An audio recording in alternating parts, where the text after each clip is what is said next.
several of which are represented here today, for updated forecast information.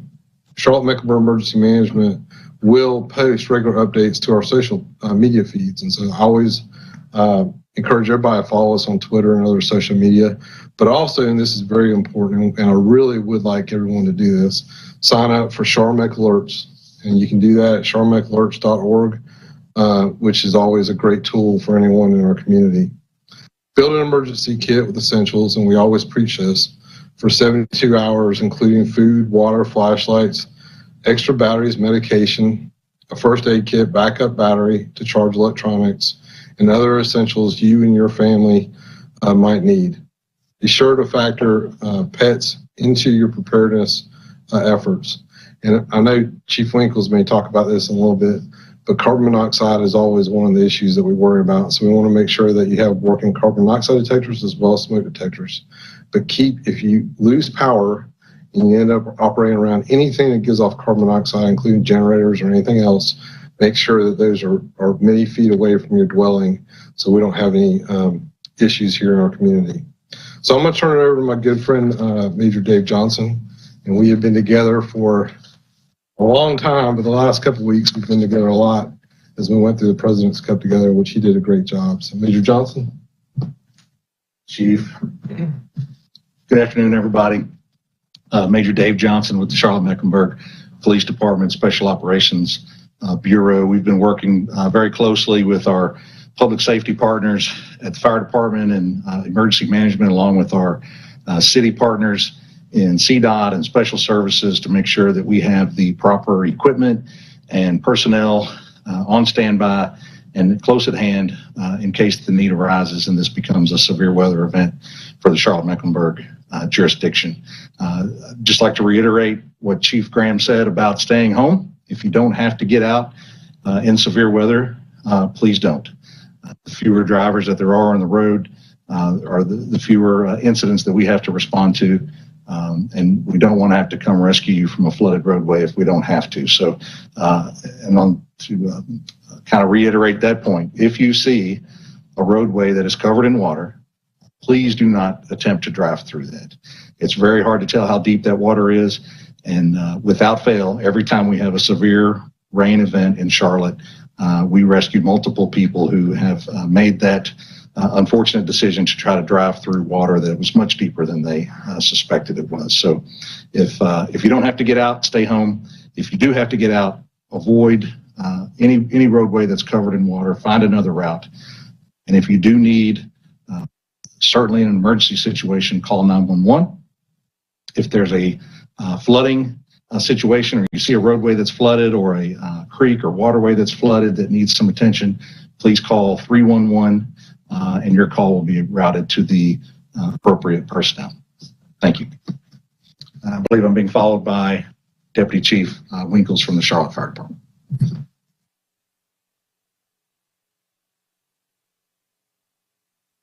Good afternoon, everybody. Deputy Chief Jerry Winkles with Charlotte Fire Department. Again, just to reiterate, Charlotte Fire Department has been preparing for the Hurricane Ian. Over the next couple of days, we'll be doing our daily activities and maintaining any kind of support that's needed with the emergency management. And in addition to that, we're asking that all Charlotte area residents, like Chief Graham stated, get prepared for the next couple of days. Some of the things that you can do in order to assist us is securing any items that are in the yard, and be prepared to go without power for 24 to 48 hours. And that includes getting batteries for flashlights, go ahead and charging your cell phones, and in addition, download any weather apps so that you can maintain a vigilant watch over the next couple of days. We ask that you contact 911 for emergencies only, and that if you have any needs for city services, please contact 311 for those. We also ask that you check on any elderly or any of your neighbors, and then obviously call for help if you need to, and then please bring your pets in. In addition to getting prepared, please make sure that if you have any items that you need from the store or any prescription meds, that you go ahead and have those filled as well in order to be ready for the next couple of days to be at home. And we do ask that you stay at home unless it's an emergency. Our next speaker is going to be John Wendell from Charlotte Mecklenburg Stormwater Services.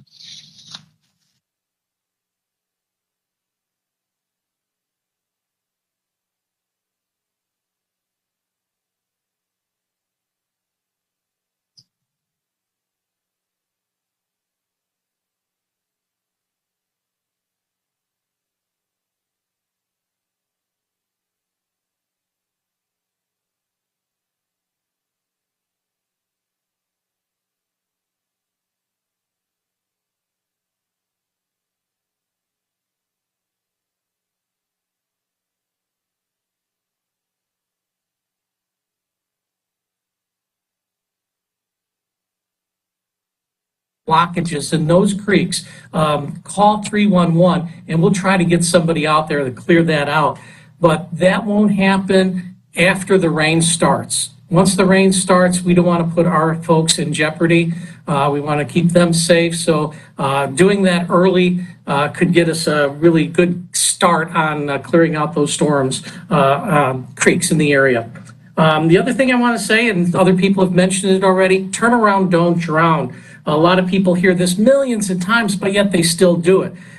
More people have died in their cars from flooding than outside of their cars. So it shows you that people have either gone around barriers or they thought they could go through the water. So again, turn around, don't drown. A lot of people just hear about it, but they don't practice it. And we really do want to push that idea. Flooded roads, you don't know what's under it. Even though the water's not moving, I could drive through there. Well, there may be a sinkhole. There may be power lines. There may be tree branches, tree limbs. You don't know what's underneath that water. So be prepared and just go around that flooded roadway. The other thing is moving water. 6 inches of moving water could knock a person over. A foot of moving water could move a car. So just be prepared and think about things that you should be doing and turn around, don't drown. I know we say it a million times, but it really does work. So I'm going to toss it back to Hannah and see if we have any questions.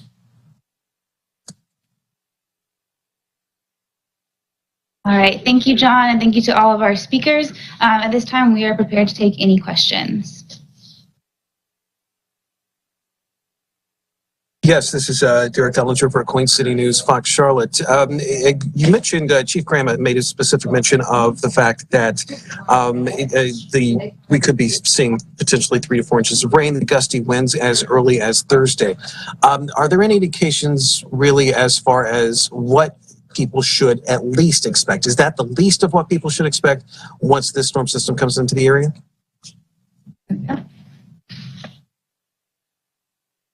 Hey, Derek. So I'll be honest with you, it changes every couple hours. And so we know, and I'll let John Wendell maybe speak to it because he is a trained meteorologist for those that don't know. But we are expecting to get something. But John, do you have anything on that for us? Well, the thing I would like to say is that majority of the rain is probably going to happen on a Friday night into Saturday morning. And flooding is going to depend on how hard and how fast that rain falls. If you get 3-4 inches of rain over a 48-hour period, I think we're in pretty good shape. But if you get that over a 3-hour period, then we may have some problems. So I think it's more of a Friday night into Saturday morning event. But if you also think about the ground being saturated, the trees have a lot of leaves, so they make a big sail. And so there could be quite a few trees down. Even if you only get like a 30-mile-an-hour wind, that could cause some problems. So I think those two things, the flood risk and then the trees down, will be the biggest issues around here. Yeah. And Derek, if you've never heard me say this, I'll say it again because it's important. We plan for not the worst case scenario, absolute worst, but we plan heavy. So if we plan heavy and we're thinking, hey, this is probably the worst that could happen during the storm, we're going to be in better shape if it's not, right? So we try to move as many resources in and have all our folks ready to go in case it goes in a direction that we don't like. And so that helps. Emergency managers, and I always tell everybody this, emergency managers are never right. They're about like meteorologists. Either we've got too many resources that we're bringing in, or it gets worse and we didn't bring enough resources in. So you always want to be on the side that we're ready to go and prepared, rather than the side of like, well, it's not going to really do anything, so we don't need to prepare. And so that's where we try to land, really try to find that sweet spot. But I'm okay being wrong. And I mean, that's just the world of emergency management.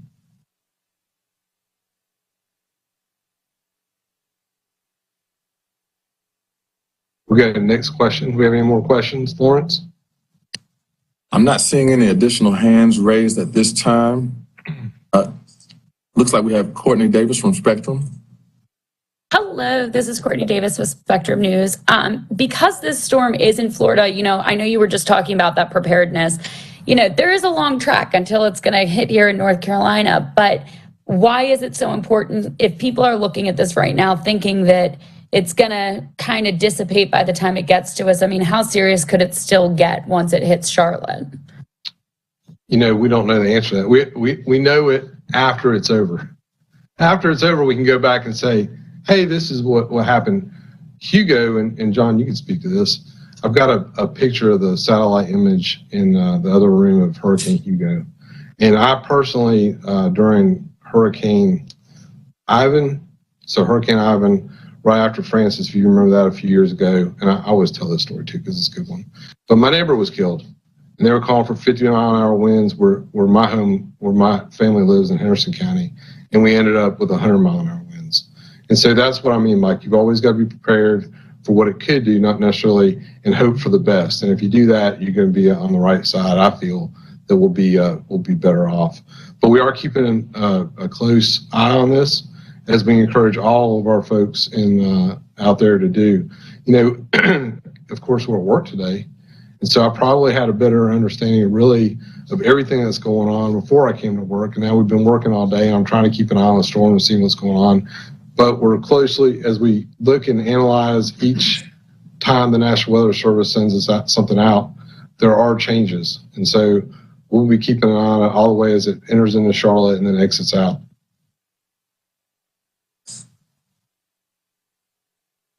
Chief Graham, can you hear me? John Wendell?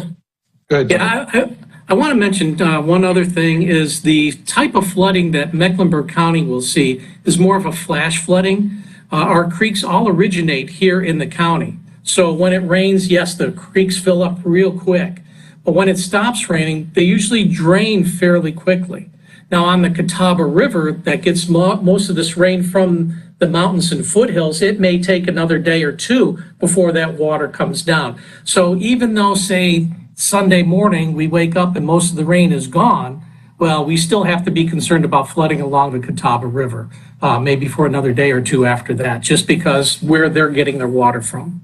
Yeah, and that's exactly right. And we work very closely with Duke Energy, but we do use the Duke Energy app, and we're talking to them all the time. But on the Catawba River chain, you are absolutely right. It's not today, and it's not even what happened in Charlotte or Mecklenburg County. It's what's occurring in McDowell County in those areas as it works its way down the chain. And so we'll be closely monitoring that. And of course, all of you remember the flooding that we had on Riverside Drive. And those folks down there, we spent a lot of time communicating with them and making sure that they're comfortable and making sure they're watching and keeping up to date on changing conditions. We have a question from Michaela Holder. Hi, my name is Michaela Holder. I'm with the Charlotte Observer. And I was just calling and wanted to know if you guys had been in touch with any of the big power managements in Charlotte to sort of figure out what's going to happen if a lot of power goes out, especially if there is a horrible amount of flooding and they're not able to get out. What should people do? What shouldn't people do if that becomes the case? Well, number one, and we've said this a couple of times, please stay home. So if you stay home, that alleviates a lot of the issues we have. Number two, stay away from down power lines. Make sure you're contacting Duke Energy, or it's 1-800-POWER-ON, I believe is the number. And then we do work with Duke Energy, and we have them on speed dial, and we have folks that we talk to throughout the storm, then after the storm, and help them to identify areas that are, and critical. So we call critical infrastructure sites. And of course, those definitely include hospitals, police stations, fire stations, other areas that we got to get the power onto so we can make sure that we respond. But the power will get back on, and we will get through this storm. And hopefully next week we're enjoying some beautiful, fabulous fall weather, and all this is a memory to us. Chief Graham, John Wendell again. I got a message saying that the first part of my little talk there, you guys couldn't hear me. And one thing I want to mention one more time is that the folks could help out, residents could help out by clearing out those storm drains. Very important, but also do it safely. Do it from the curbside. Maybe take a rake and get out there and move out some of any leaves, because leaves are starting to fall. There's a lot of leaves on the trees. With the wind, more leaves will start to come down. So clearing out those storm drains, very, very important. That's right. Thank you, John. And I always say this, we deeply appreciate our Louisa folks and our stormwater folks. we work with them on a very regular basis. In fact, a group of engineers was in here just today talking about hazard mitigation, which is a much longer conversation, but we're always working to try to mitigate issues here in Mecklenburg County. We have another question from Derek Dillinger, Queen City News. Yes, it's worth noting here that we have a bunch of people arriving in Charlotte pretty much each and every day, people that are moving here that might not necessarily be familiar with the problem areas, specifically in Charlotte and Mecklenburg County. Are there any specific areas that people should be worried about specifically? And they will hear it better from an official than they will from me. So are there any specific areas that you guys will be looking out for, to be keeping an eye on? Well, I have an opinion on that, but I'm going to let John speak to that because he comes from stormwater. So, John. There's a couple of areas that really stand out. One area that is usually the first place to see some flooding going over a road top would be Addison Drive at McMullen. The road top is probably only 5 feet above where the creek is now, and then you throw some water on top of that. That's usually one of the first spots. But, Little Sugar Creek going through the uptown area toward Midtown there, that along the Greenway, if someone's, I don't know why you would be biking on a day like that, but, that's very close to, the water level, and that's going to come up real fast. The thing is people should just use some common sense, and it doesn't matter where you are within the county. If it's raining, there's a possibility of getting flood. So use some common sense. If you see that standing water, you see some moving water, there's usually a different way you can go to get home or get to where you want to get. Do not try to cross it. That's right. And I get asked that question a lot, Derek. And part of it has to do with the construction. Of course, we live in town.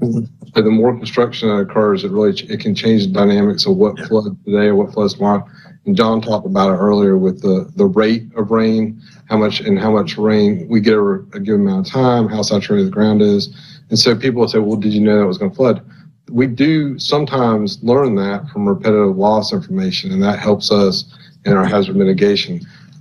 Mecklenburg County has really an industry best standard program called Mecklenburg County FINS. And so the FINS program, you can Google it. I would not be able to tell you the website, but you can Google it. And you can actually pull up and see the entire county. And we have gauges that will tell you how much rain we got in a given amount of time. And it also has cameras that you can take snapshots. So a lot of times when we're monitoring what's going on in Mecklenburg County, that's one of the tools that we use to tell us how bad things are and how much damage that we're getting across the county. Interestingly enough, the state adopted a near same program called FIMAN that is now all over the state, but I believe it started right here in Mecklenburg County. And the folks at Stormwater and Louisa are nationally recognized for their flood mitigation efforts. And so a lot of other large areas, metropolitan areas in the United States, ask us questions about what we're doing right here in Charlotte. And so I can't really sing their praises high enough. They do a fantastic job over there at the county and the city, of course, but the county really has the bulk of what we do. The website, Chief Graham, is stormwater.charmec.org. And there'll be a little tile that says creek data. Use that. That's right. Thank you, John. We have another question from Courtney Davis, Spectrum News. Hello again. You guys touched on this a little bit. It is a weekend that this storm is going to be coming and hitting us and everything because people won't have work. They won't have school. I know you just mentioned you don't really know why someone might be out there riding their bike in a storm like this. But when it comes to people that want to, that are curious, that want to be those amateur storm chasers and everything, I mean, what would you say to them about just how quickly this water can move through Charlotte in some of those creeks, some of those low-lying areas, and how dangerous it can get in a couple minutes? So, Courtney, obviously I'm with the fire department, and I've been here 26 years. I cannot tell you how many rescues that we've done over my 26 years for exactly what you're talking about. Stay out of the water. I can't say this. I cannot stress it enough. Don't get near the water. Don't take kayaks out there. Don't bike down there. Don't let your kids play near the flooded water. Stay out of the water. Stay out of the water. Stay out of the water. Stay out of the water. And if we do that, we'll be okay. But again, really try to stay out the roads. I I have to deal with this with my own family members, and sometimes I tell them, doggone it, I'm an emergency manager, you need to listen and lay down the law. But if I can't get my own mother to always listen, I can't get everybody else.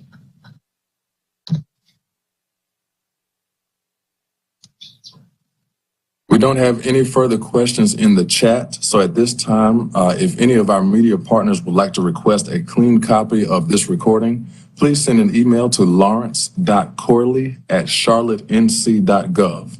Again, that's lawrence.corley@charlottenc.gov. Thanks again, everyone, for joining us, and stay tuned as we provide future updates.